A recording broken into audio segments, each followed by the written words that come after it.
Друзья, всем привет! Я нахожусь в городе Инта, и завтра наша команда организаторов выезжает на Приполярный Урал для подготовки маршрутов. Держать руки на пульсе экстремалам из Екатеринбурга не привыкать. Первый международный многодневный горный марафон стартовал в 2014-м. Начали с покорения южных вершин. Постепенно перебрались на север. В прошлом году Коми впервые принимала 4-й этап гонки Приполярный. В этом году по плану должна была состояться только полярная серия со стороны Ямала. Но участникам и организаторам так запомнился идеальный прием и пейзажи прошлого года, что приполярную гонку решили тоже провести. В этом году мы побежим на 2 Уралах за неделю. Это наша цель – пробежать эти 2 Урала. Сначала будут забеги на гору Народную и Монорагу, также проведение этапа Кубка России по скайранингу. А затем мы переедем в район Салихарда на Полярный Урал и побежим первый полярный ультрамарафон. Вот такие амбициозные планы.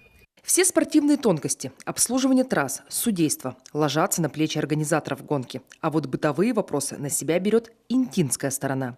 Специальная бригада волонтеров будет встречать участников и на вахтовках провожать до базы.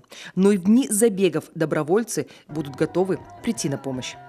Работы в этом промежутке у волонтеров хватало, потому что нужно было подвести свежий хлеб, указать людям, где можно купить. Кому-то нужна была аптека до гор и после гор. Кто-то, кстати, были маленькие дети, и не совсем маленькие, это было так неожиданно, поэтому дети тоже нуждаются в дополнительной опеке и сопровождении. В общем, житейских проблем даже на отдыхе всегда хватает. Мы старались, чтобы их снивелировать, сделать меньше для наших гостей.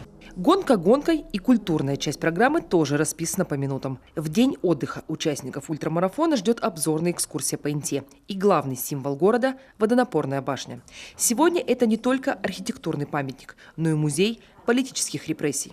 Подниматься на верхние этажи уникальной водонапорной башни для посетителей запрещено. Исключение делают только для журналистов. Впрочем, все объяснимо. Подниматься по таким крутым лестницам большим группам людей просто небезопасно. Впрочем, все, что скрыто от глаз посетителей, участники ультрамарафона увидят с помощью интерактивной экскурсии.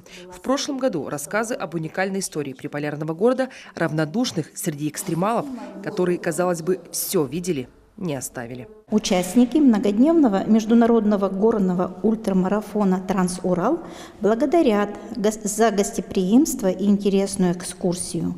Город Златоуст. Мы готовы встретить всех спортсменов и туристов. Не буду раскрывать все секреты, потому что у нас есть сюрпризы для ребят. Сувенирная продукция готова, мастера готовы выехать. Инта готова встретить Транс-Урал. Добро пожаловать в наш город. Виктория Палкина, Вячеслав Беспалов, телеканал Юрган, Инта.